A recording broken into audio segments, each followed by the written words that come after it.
Falcon and Sparrowson rush to the Palace Royale to arrange a private audience with the king. Is that something you can just do? After filling in a pile of forms, the two are led to a waiting area.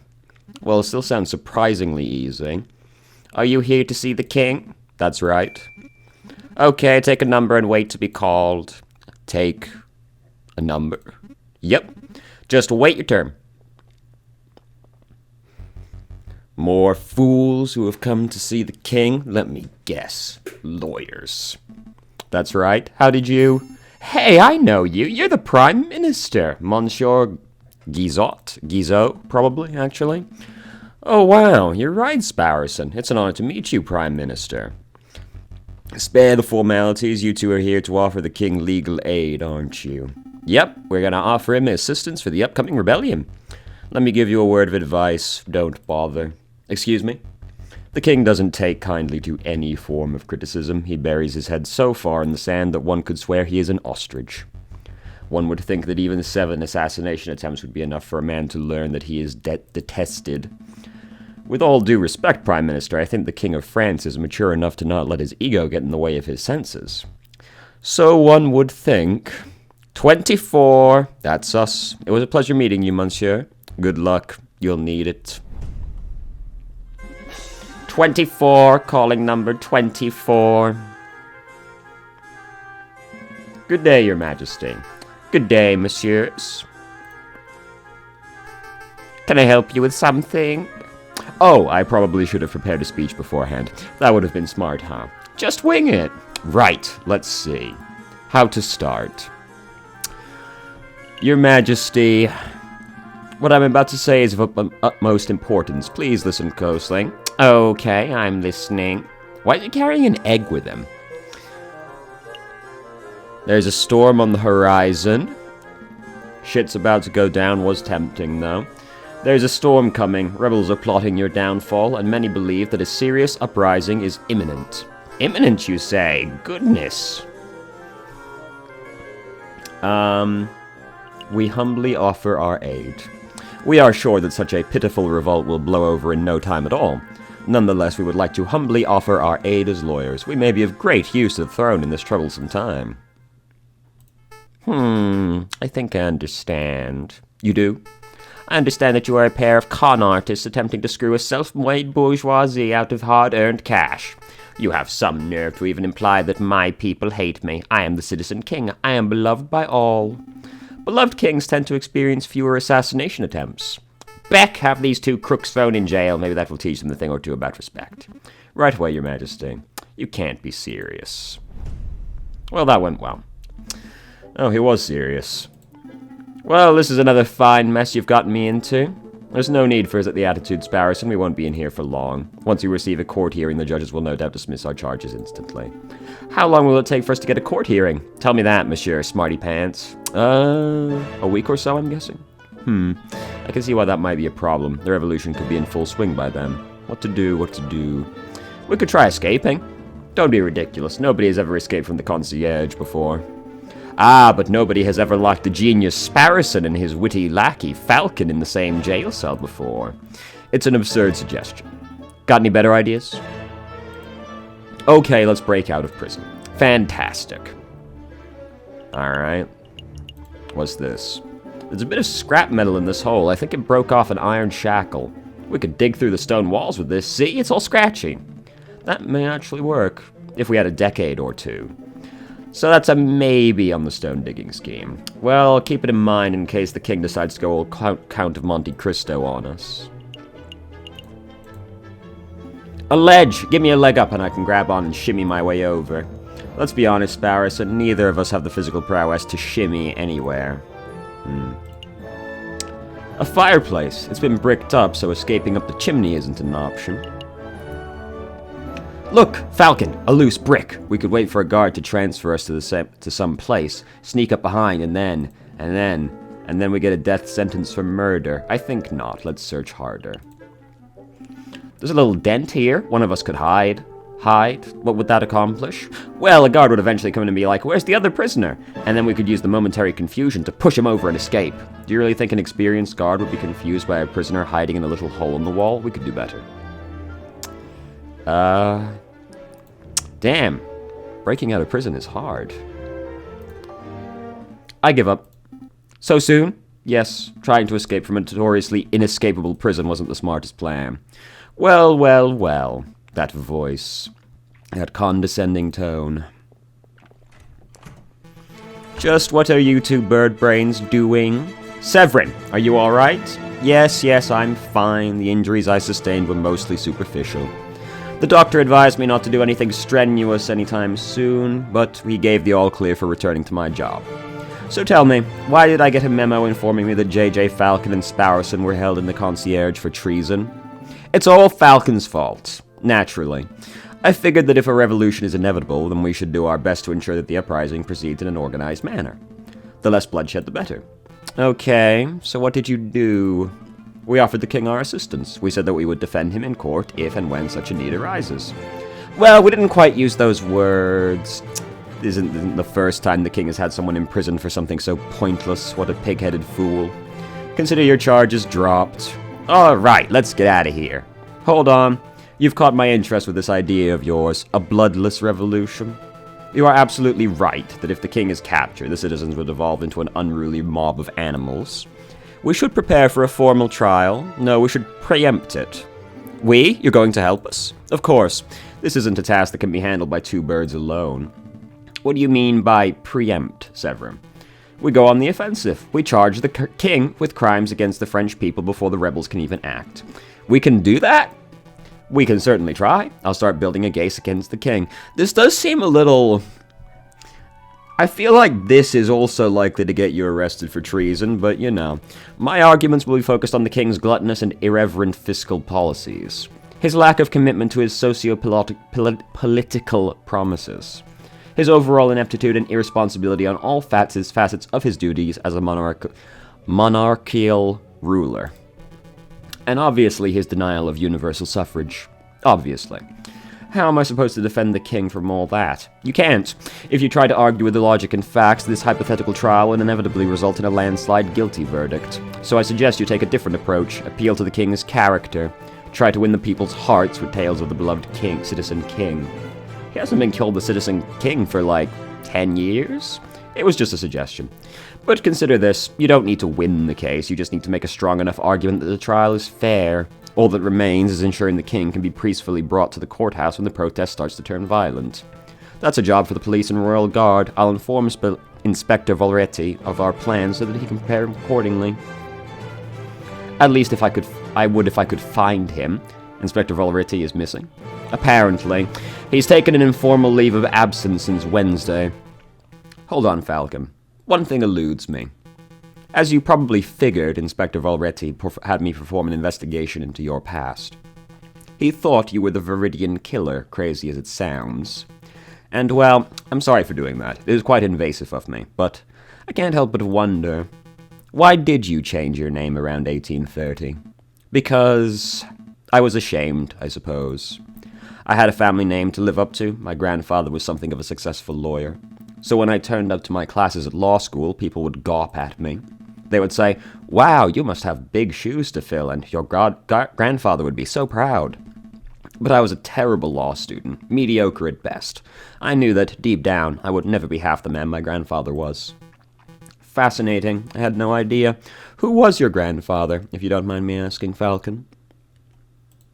It doesn't matter. And at the end of the day, he was just another overly opinionated rebel who died in the old revolution. I see. Well, let's not dilly-dally any longer. We have duties to carry out. Right! We're going to find anecdotes, and we're going to defend the king, whether he likes it or not. Yeah, sounds like a plan. You know, I thought this was going to be basically just exactly the same as the Ace Attorney games, but with a better, different art style. But no, it's gotten a lot weirder very abruptly, to be honest. Alright, let's go... where are we going to go first? I guess the market? Time for some shopping, Falcon? Maybe later. For now, we need to find the people who have spoken to the king. He's known to pass through less halls on occasion, if we were so lucky. Hey, messieurs, it's us, remember? We remember. Are you keeping well, madam? Absolutely. Never better. So what can I sell you today? Information. We're looking for positive stories about the king. I don't suppose you have any. The king? No, I haven't got nothing to say about the king. The king's, smelly egg thief. Quiet, child. You know what they say about the king having spies everywhere. Spies? Calm down, Sparrowson. The rumor of the king having an elaborate spy network are patently untrue. Then how do you explain the shut-down banquets, huh? The government's clamping down on anyone who dissents, you know. Let's get this conversation back on track. Joey, can you tell us why the king's a smelly egg thief? My name's not Joey. It's nothing you need to concern yourselves with, messieurs. Please go on. Please go on, madame. Don't worry, we aren't spies. At least I don't think we are. I know, I trust you guys. See, a couple of years ago, we were running a shop, an antiques and odds and ends shop. And we had an egg. That's the egg he's carrying around? It was this golden egg, super precious. We must have bought the thing for 200 francs. It was easily worth 10 times that. We were pining on making a nice tidy sum from it. Have I spotted a type? That's a weird ink sentence. I see, an investment egg. So what happened? Well, one day we were visited by the king, no less, and old King Lou Phil shows an interest in our egg. So we were thinking this could be our chance to make bank, right? But then the geezer just goes and waddles off with it. Without paying you? Oh yeah, he paid us all right. What's this? The coin one of the king's guards flipped our way? It isn't even French. I think it's British. One of those crazy imperial unit coins from a crazy imperial country. Yeah. I have no idea what the British-French exchange rate is, but can we buy this off you, madame? Put your wallet away and keep it. It's worthless to me. Oh, tight. Losing that egg bankrupted us. It put us on the streets. But now we've bounced back. Sautéing and gambade. Better than ever. That's excellent to hear. Anyway, we must take our leave. You've been a huge help, madame. We're gonna go kick the king's butt and get your egg back. Hold on, we're supposed to be on the defense. Yeah, that wasn't a super good story. It could be going better so far. No, I guess we'll just go down the list. Monsieur Kingley, we need your help. Finally! It's about time someone around here appreciated my skills. Your fishing skills, right? The term is angling, wise guy. This has nothing to do with fishing. Let's cut the preamble. We are looking for people who have positive stories about the king. Would you happen to have any? Stories, huh? You came to the right guy. I got a whole whale of a story for you. So the other day, I was fishing, and I caught this monster of a catfish. It was 2 meters long, easily. Here we go. I caught a fish, and it was this big. Oh, sure, I drag a 90-kilogram falcon out of the water, and everyone buys it. But I claim to catch one big fish, and everyone's a skeptic. Please continue your story, Monsieur Kingley. Oh, right. So anyway, the king of all people happens to be walking by with his entourage, and they all clapped and cheered and came over to see the fish. Then the king says, I'm hungry. Let's cook this fellow up.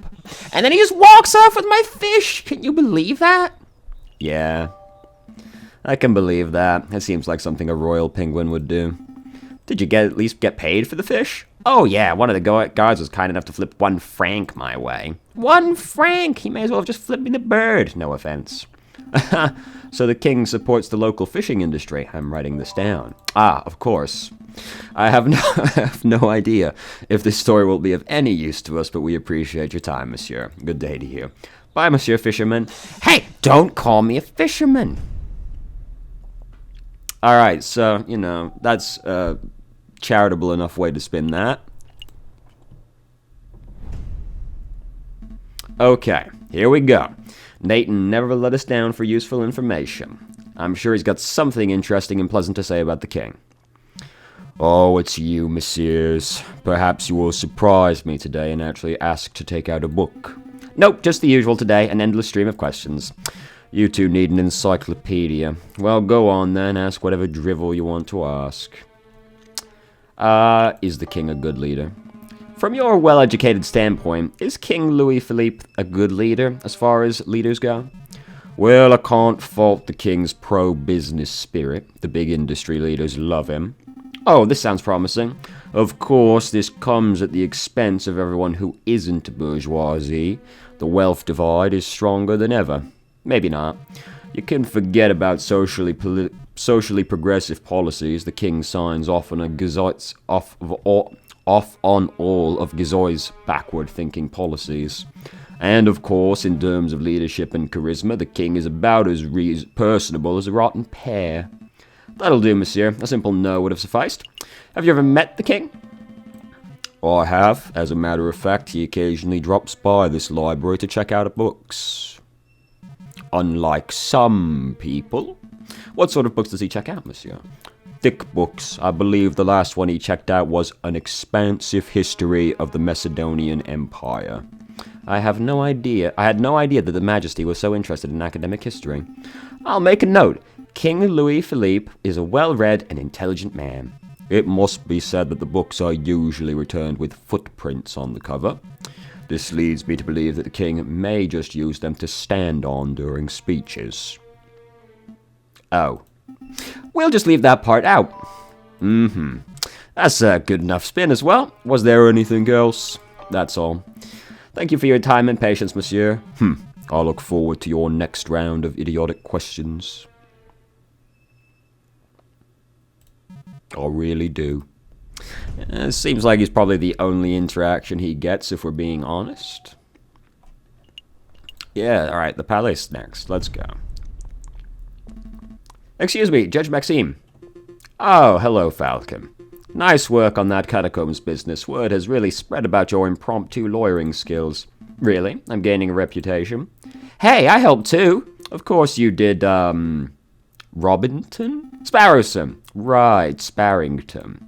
Judge Maxime, I don't suppose Monsieur Cocorico has filled you in on what we've been working on since then. No, he hasn't. How to put this? We're planning a trial of sorts. We intend on forming a case against, the king! Right, and, we want you to adjudicate. A trial against the king? Interesting. What are his exact charges? I'm not sure, to be perfectly honest. That seems more like Severin's territory. If you aren't even sure of that, then I don't think you're quite prepared for this trial. Maybe you should leave this to lawyers who have a little more experience. I see. Well, thank you anyway. Let's make a move, Sparrowson. What about our judge? It doesn't matter. Let's focus on building a solid defense case for the king. We can wing it from there. Maybe we can even hold the trial without any judges at all. Just Cocorico, me and the king in the middle. It's strange, Falcon. You're like your grandfather, and yet you're nothing like him. Wait, you knew my grandfather? Well, I wouldn't say knew. I was just a teenager when he was causing havoc in the courtrooms. But of course I am familiar with his work. Falcon, I find your career choice peculiar. Your grandfather worked so hard to prosecute King Louis XVI, and yet here you are, rigorously working to defend your own king. Just like him, you would make an excellent prosecutor. So why did you choose this rocky path of the private defender? I mean, it seems more like this. To be honest, I'm not entirely sure. Maybe I just wanted to take myself out of my grandfather's shadow. I want to carve my own path as a lawyer. I don't want to be a poor imitation of an old hero. Quite understandable. Oh, just look at the time. I'm due back in the courtroom. But before I go, let me just say that I would be happy to adjudicate your trial, Falcon. Really? That's fantastic. Thank you, Your Honor. It's no trouble. Show me what the grandson of Maximilien Robespierre is capable of.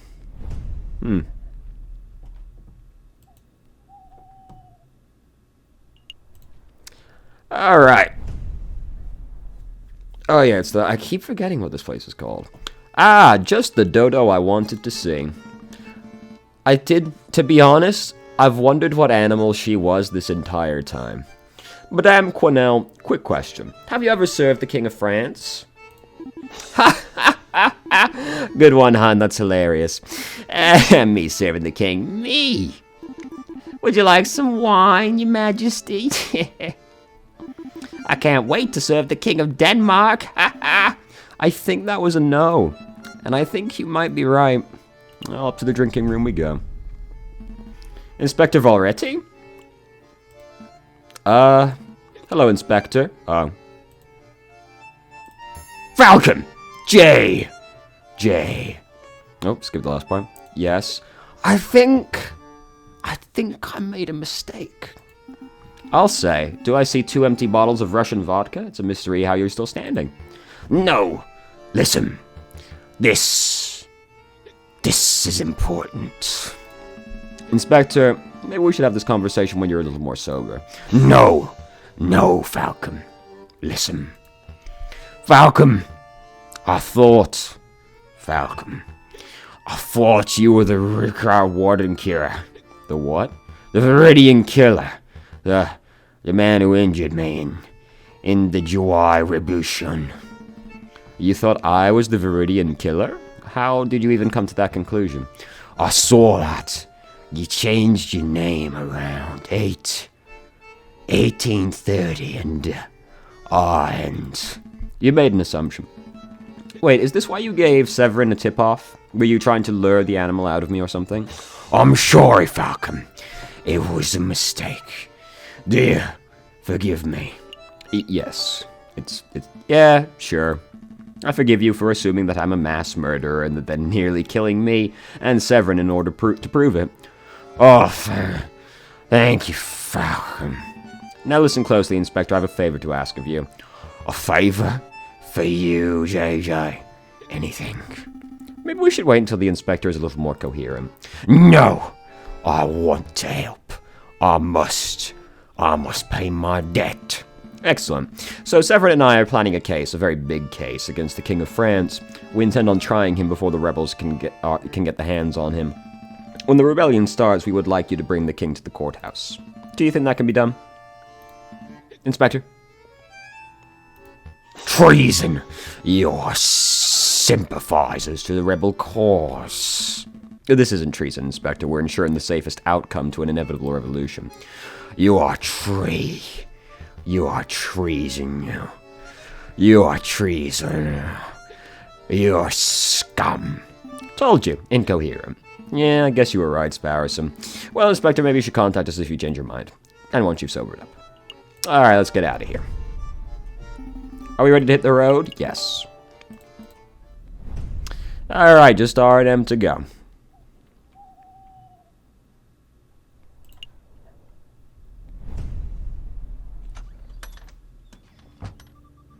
Visitors, Monsieur Volp's visitors.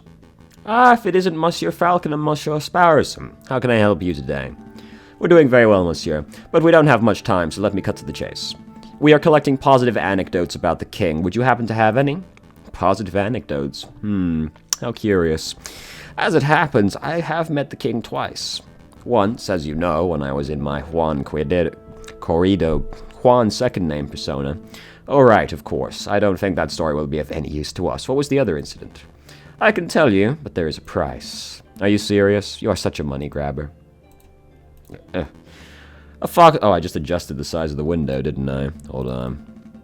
There we go. 10,000. That's a bit much. I don't have that kind of money, monsieur. No matter. I'm sure you'll think of some way of repaying the debt. Between that and my medical bills, we should be ready to afford basic things like food by the year 4000. Let's not worry about the debt for now, messieurs. Let me just tell you the story. It was several years ago, 1841, I believe. I was lingering around the Isle de la Cité. I was in the pursuit of an investigative lead, so I had adopted the persona and outfit of a sickly beggar. That was when I was approached by a kind-faced man. It was the king himself. He took a 20-franc coin out of his pocket. The king gave money to a sick beggar, or at least someone who looked like a sick beggar. That's great! We can use that. I'm not done, monsieur. The king took the coin out and said, I know what it's like to be poor. When I was your age, I only had 1,000 of these to my name. Then he pocketed the coin and left. Oh. I'll make a note. Gave financial advice to the poor and needy. Yep, that's definitely the most positive way to interpret that. I hope that anecdote was of some use to you, monsieur. It might be, but I don't feel that we got 10,000 francs worth of material. I see. No matter. Just keep me in mind if you ever see a potential client. We will. Have a pleasant day, monsieur. Well, this has been a productive week, I'd say. We got several anecdotes, some of which were not awful. What's the plan for today? Hitting the Louvre? Checking out Les Halles, maybe? Actually, I was thinking... Severin, how rude. Didn't they teach you to knock? No time for bickering, JJ. It's time. Time for what? The trial, you dunce. Already? A large protest has started to form at the Palace de la Concorde. No doubt it'll turn into an unruly mob before long. The spirit of revolution is in the air. We must act now. I'm going to start the necessary preparations at the courthouse, so I need you to get the king from the Palace Royale. You want me to drag the king to the courthouse? I'm not even sure that I could drag him from his chair. Use diplomacy, you dolt. I'm sure you think of something. Right. Come along, Sparrowsome. We have a king to defend. Yep, this is going to go well, I'd say. Let's get on over there. Falcon and Sparrowson rush across the city. Scores of angry eyes watch the pair's every movement. Cocorico was right. The spirit of revolution is in the air. Outside the Palace Royale, a crowd has started to form. The royal guards watch in nervous anticipation. 3,600 and... Save it, we're number 1. You again? Shouldn't you be in jail? There's no time for that nonsense. Your Majesty, we need you to come with us. Why? There's a trial you need to attend. Well, why didn't you say so? I love trials. Oh, am I needed to give a testimony? Please say it so. As a matter of fact, Your Majesty, yes, I think you will have to give a testimony. Oh, goody, goody, goody. Well, what are we waiting for? Let's go. Well, that was easier than expected. Did anyone spot us? I don't think so. It's still early. The crowds are only just starting to form. With any luck, we can get this trial over with before anyone realizes what's going on. You! Uh-oh. You treasonous scumbags, you actually captured the king. Captured? Clearly a joke, Your Majesty. Ah, very subtle. I like it. So it's true. You do intend to hold a trial. Your actions are utterly despicable. You're on the same level as the filthy rebel dissenters. Do you intend to stop us, Inspector? On any other day I would, you rotten lawbreakers through and through. Undeniably true, to be honest. I want nothing more than to see you tried and punished for your traitorous stances. Imagine if he found out about all the other crimes we've committed in the last couple of weeks or so. But I owe a debt to you, Falcon, and to Monsieur Cocorico. So you let us pass? I have ordered for a dozen National Guards to set up a perimeter around the entrance of the Palace de Justice. The rebels will inevitably catch word that the king is here. They will try to storm the building, and when they do, we will be ready to hold them off. That's amazing. Thank you, Inspector. Go on, before I change my mind.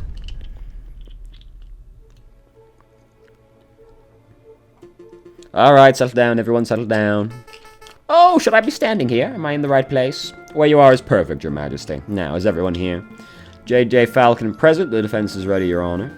Severin Cocorico present, the prosecution is ready, Your Honor. Oh, this will be good. I wonder who's on trial. Are the jury all here? All are present and accounted for, Your Honor. Everything seems to be in order. The count is now in session for the trial of King Louis Philippe. Oh, that's me! Wait, what? Calm down, Your Majesty. We are simply prosecuting you for a short list of 32 crimes against the French people. What is this madness? Did you set this up? Well, yes and no. We're your defense, Your Majesty. I'm so confused. The process is simple. I'll state a charge that is being leveled at you and present my evidence for the charge. You and your defense will then have the opportunity to present your own counter-evidence. I'm even more confused. Just let us do the talking, Your Majesty. We're doing this for your own good. Wouldn't want you to end up like old Louis XVI now, would we? Let us proceed. Prosecution, present the first charge. King Louis Philippe, you are being charged with neglecting the lower classes of the nation. Your continued support of Gazoit's outdated policies have resulted in an ever-growing wage gap. Poverty is rampant, animals are forced to turn to begging, thievery, and burglary just to survive. How do you justify this vile attitude? Goodness, you're going straight for the jugular, aren't you? I am a good person. I don't hate poor people. I feel mild contempt for them, certainly, but don't we all? But please allow me to do the talking, Your Majesty. Severin, the king is far kinder to poor people than the general populace has been led to believe. Some would even describe him as a generous philanthropist. Who would describe him as a generous philanthropist? Some would. You're going to have to do better than that. Show me an example. One example of the king being generous to a poor person. Ah, yes. Let's see. That was... Whose story? Ah, yes. Here we go. Renard. I would like to present this story. It's an account of a person who was a sick and starving beggar. One day, this beggar was approached by the king. Did the king offer the beggar money? No, he offered something far better. He offered the beggar financial advice. It's true, I did do that. Where is that beggar now? He runs a successful business that can pull 40 francs from a single client transaction. Amazing. And the ex-beggar attributes the king for his radical transformation? Well, he didn't say so directly, but it was implied. Interesting. Would you mind telling us the name of this person? Renard Vulpes. A man named Renard Vulpes. Oh, Renard Vulpes, the trickster and con artist who runs that deplorable private investigation service. You're familiar with him? Of course! That fox has been meddling in trials and distributing investigations for years. If this is the caliber of the person that's produced by the king's financial advice, then we should all be deeply concerned. Oh dear. Well, that could have gone better. Outside the Palace Royale, protesters charge at the building's gates, effortlessly overcoming the royal guards. Looters take the opportunity to overrun and ransack the building. Where on earth is that accursed king? Piero!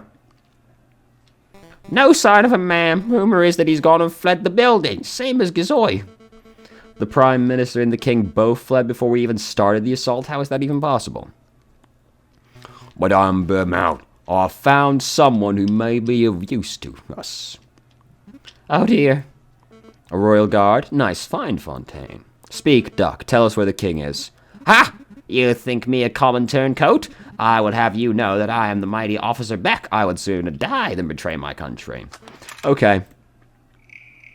The Palace de Justice. A couple of lawyers came and took him to the Palace de Justice. That was easy. Piero, Fontaine, gather the crowd. We're marching on the Palace de Justice. What are we up to? Charge 12? Please continue, prosecutor. Very well.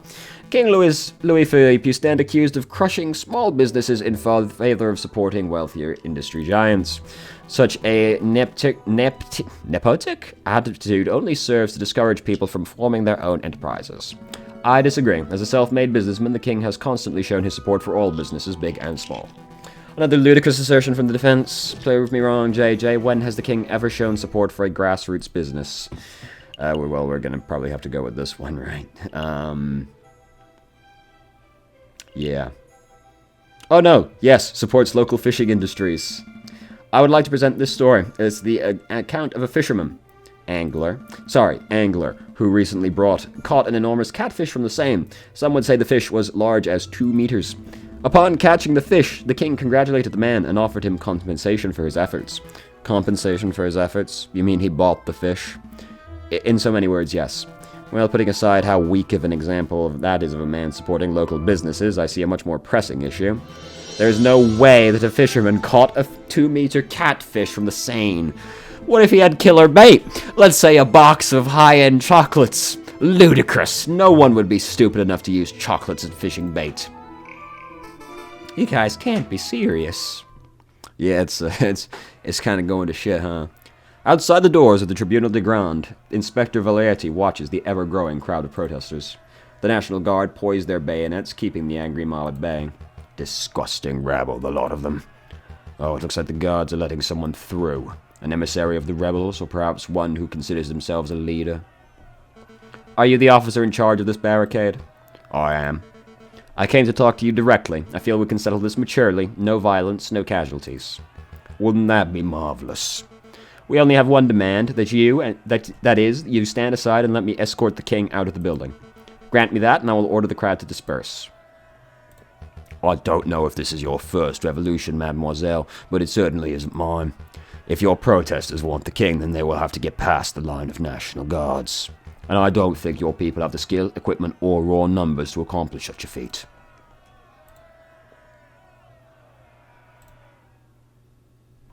Negotiations are going well. I believe we're up to the last charge, are we not? Correct, charge 32. King Louis Philippe, you are accused of being an imbecile. You are mentally unfit to run this country. No need to get personal. It isn't a crime to be an idiot, Severin. Thankfully. If we were, we would all be doing hard time right now. Illegal, no, but it does raise the question of why we are giving an idiot so much power. Let's follow the example of Great Britain, who let the mad King George III rule for decades past his prime. Yeah, King Louis Philippe is neither mad nor stupid. He is an intelligent and competent individual. I'll have you know that I'm only competent on prune days. Your Majesty, please. You've chosen an impossible battle, JJ. The King's idiocy is widely accepted. I urge you to prove me wrong. Show me one shred of evidence that the King is not a blithering idiot. Ah, well, thank goodness. Yes. I would like to present this account given by a local librarian. He asserts that the King is something of an avid reader. Picture books don't count, JJ. Oh, I had no idea that an expansive history of the Macedonian Empire was a picture book. The King has been known to check out as many as a dozen thick books in a single day covering a wide range of subjects. Face the facts, Severin. The King is an educated man. Perhaps a test is in order. That won't be necessary. What was the name of the book you mentioned? An expansive history of the Macedonian Empire? Tell me, Your Majesty, where is Macedonia? Where? Yes, I'll even make it easy. Just tell me the name of the continent. What continent is Macedonia in? You can do this, Your Majesty. It's a 1 in 7 shot. Can he really do it? I want to say Africa, but... I've got it! London! Oh, mon Dieu. I think we're done here, Your Honor. As I have demonstrated in excruciating detail, the King is incompetent, lazy, stupid, and occasionally malicious. He isn't fit to run a bakery, let alone a nation. Very well, Prosecutor. Does the defense have something to add? Yes. I've got nothing. I've defended this man to the best of my abilities, and I have nothing more to say. Very good. Then I shall converse with the jury. We shall determine precisely what crimes the King is guilty of and decide on an appropriate punishment. Punishment? Lawyer man, you have to do something. I'm scared. Calm down, Your Majesty. The whole purpose of this trial was to see that your punishment is fair and fitting. You're not going to end up with your head on a spike. At least I don't think you will. That mademoiselle is returning. How naive. Negotiations are over, mademoiselle. Once again, I ask you, let me pass. Let me extract the King without issue, and when we shall be on our way. I warn you, the protesters are getting rowdy any moment now, and they might charge on their own accord. Your commitment to pacifism is admirable, but you are brimming with naivety, mademoiselle. Be on your way. Tisk, tisk. I warned you that your methods were too passive, madame. That foul voice. Show yourself, wolf. You're the friar who gave me the tip-off about the croque-monsieur. Was my information no good, Inspector? Did I not say when you could reach the croque-monsieur? You omitted a few details. Your words almost killed a few acquaintances of mine. Well, Inspector, it seems that you and I agree on something. This wolf has a forked tongue. There's no need to direct your hatred at me, madame. I came here to give you a gift, a peace offering. You have nothing to offer. I most certainly do. Did you know that the tunnels of the sleeping city wind straight under the Palace de Justice? It's true. If one were to put enough gunpowder in the right spot, one could even take an entire side of the building down. What are you prattling on about? How much gunpowder do you think it would take, madame? 50 kilograms? 100? Maybe 200 kilograms, just to be safe. Friar, tell me you didn't. The fuse is lit. In 20 seconds, the pillars of the Palace de Justice will fall like the Temple of Dagon. Running will do you no good, you brother-killing pute. You're bluffing. There will be no explosion. You would like that to be the case, wouldn't you, Inspector? But unfortunately to you, the Viridian killer emerges one last time. You! I must congratulate you, JJ. No, Falcon. You argued excellently. I am as unsure of the penguin's fate as you are, but one thing is certain, you could not have done your job any better. Thank you, Cocorico. After a small amount of deliberation, we have come to a conclusion. We find the defendant, King Louis Philippe, to be... Mon Dieu, what was that? An explosion! It sounded like it came from right outside. I hate to be the bearer of bad news, but, in a manner of speaking, how to put this... For pity's sake, spit it out, monsieur. Rebels, it's the rebels. There is a big explosion at the entrance and the rebels are pouring into the building as we speak. You heard the rabbit. Everybody clear out. Your Honor, quickly, what was the verdict? Really? In a time like this, there is no better time. Exile, now get out of here. Court is adjourned. A valiant effort, JJ, but we are both out of time and options. If the rebels want the king so badly, they can take him. You can't say that! The rooster's got a point, Falcon. Let's just turn the king over and let him receive his dues. That's all we can do. No, you two give up far too easily. Sparrowson, Cocorico, we're escorting the king to R&M Associates. Renard's place, what can he do? If anyone has the power to make the king disappear, it would be that conniving fox. Yeah, that might just work. Come along, your majesty. Oh dear, oh dear. Come on, Cocorico, nighttime to dawdle. I'm staying. For there to be any chance of your ridiculous plan succeeding, someone must stay behind to delay the rebels. Cocorico, go. I've got this. Good luck. That damned wolf nearly killed the lot of us. You're the one harboring the king? It's a pleasure to see you two again, madame. Don't get snarky. Where is he? You're too late. The king has long left the building. For all I know, he could be halfway to Gallipoli by now. So he's already gone. Damn, there goes my opportunity to enact justice. Enact justice? You should have seen the trial, madame. Everything was official, professional, and logical. It was the most brilliant display of justice that I've ever seen. But the king is in the process of receiving a fitting punishment. Cocorico, did my father receive a fitting punishment when you were the prosecutor at his trial 10 years ago? No, madame. But every day since then I have strived towards justice, and I shall continue to do so for the rest of my days. See that you do. Do hurry up, your majesty. Whew! This is taking forever. You aren't going any further. It's that friar! I'm not going to let you take another step towards the king. Oh, I didn't come here for the king. I came to kill you, JJ Falcon. Very well. Sparrowson, take the king and hurry to Reynolds. I'll handle this monster. Are you sure you'll be okay? I can handle one crippled wolf. Okay, come on, your majesty. That explosion at the courthouse. That wasn't just the rebels, was it? Huh, of course not. That was to take out the murderous Pute who killed my brother. Madame Beaumont, she was the madame who pulled the trigger, but it was your words that sentenced him. And I would do it again. You and your brother are heinous individuals. Call us what you like, it doesn't matter anymore. Your blood must pay for his. An eye for an eye, that's the way of the justice of old. You don't appear armed.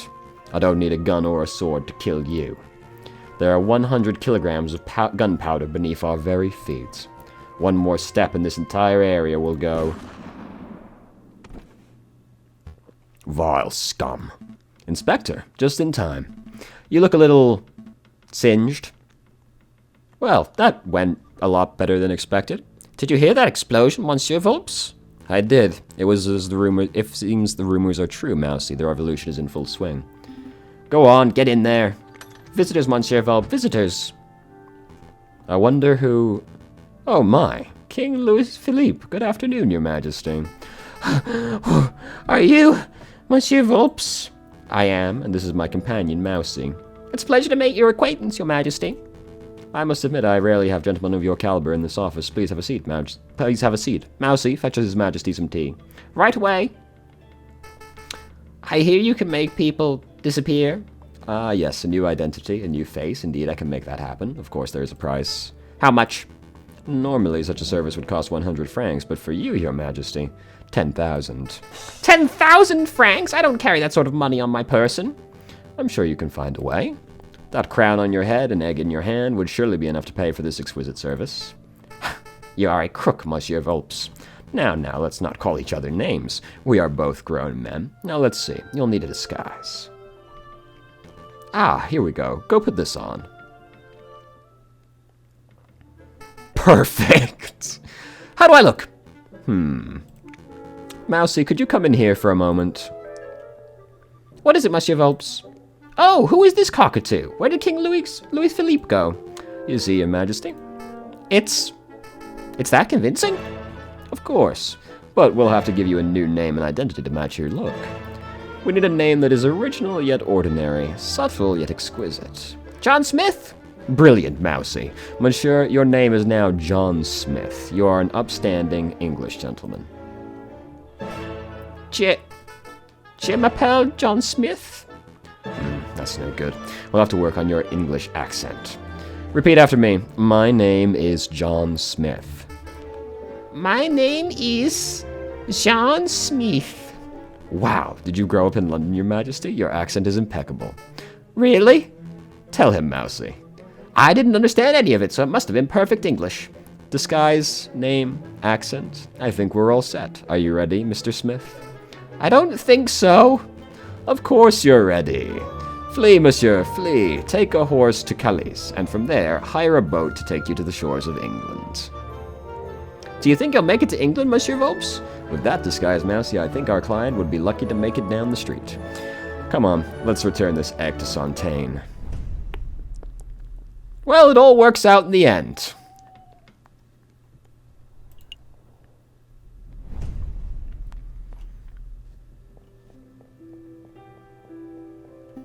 Come on, bird brain, time's a-wasting. Well, look who finally decided to get up. Give me a break, my legs are killing me from running all over Paris. Besides, we just had the case of a century. I think we're allowed one day to relax. Let's just play some Jacques Noir. Nuh-uh, look at this stack of mail we have to reply to. Mail. Inspector Valretti has asked us to sign off on paperwork regarding the death of Frere Remus. Cocorico wants us to arrange a lunch meeting to discuss potential future collaborative projects. And Madame Beaumont has asked us to help establish a constitution of the Second Republic, if you can believe that. Plus, we have like a dozen requests for legal mail from other citizens of Paris. I guess word has gotten around about our involvement in the King's trial, huh? Mon Dieu. So much to do. But all I want to do is take a holiday. Hey, Falcon, do you think we're ready to see some changes? Changes? The old king is gone, the prime minister's resigned, the Second Republic is kicking off. I'm just saying. Do you think this could be the start of a new era of peace for Paris? Sure. I think it might just be sparsome. Don't get me wrong, I'm certain this isn't the last revolt Paris will ever see, not by a long shot. But maybe for now we can have a brief moment of harmony. A moment of harmony. That sounds nice. But enough talk about politics, sparsome. Let's pick up some breakfast. Sounds good. I feel like pains en chocolat.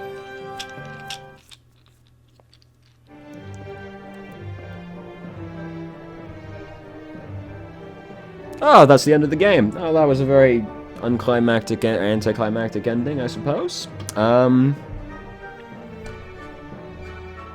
I liked the game, but boy, that felt rushed. Towards the end there, a little quickly wrapped up and then kicked out the door. I did like the game. It was very charming, though I feel like all of the good parts were kind of bundled into the first two cases, or the best parts were bundled into the first two cases.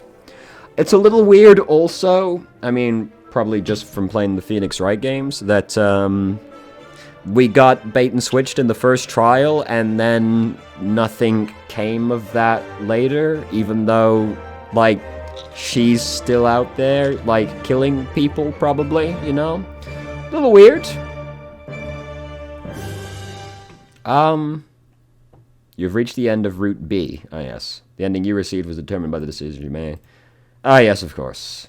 Which, I'll be honest, I'm not terribly interested in doing, because I don't really like the timeline that Cocorico dies in, if I'm being honest to you, despite having seen approximately 3 seconds of it. So, thank you very much for watching if you did. I hope you enjoyed Aviary Attorney.